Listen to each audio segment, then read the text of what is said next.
சிக்கி மீண்டும் மீண்டும் பிறவிகள் எடுத்து வறுமையில் துன்புறுவதைக் கண்டு இவர்கள் துன்பம் தீர என்ன வழி என்று விஷ்ணுலோகம் சென்று ஸ்ரீமன் நாராயணனிடம் கேட்டார்.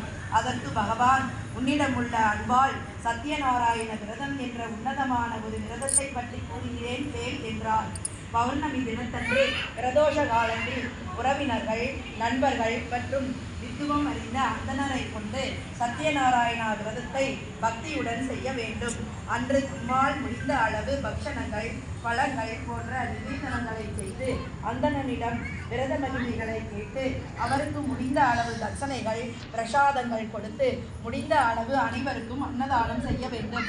இப்படி பக்தி சிரத்தையுடன் ஸ்ரீ சத்யநாராயணா விரதத்தை அனுஷ்டிப்பதால் அவர்கள் சகல ஐஸ்வர்யமும் க்ஷேமங்களும் பெறுவார்கள்.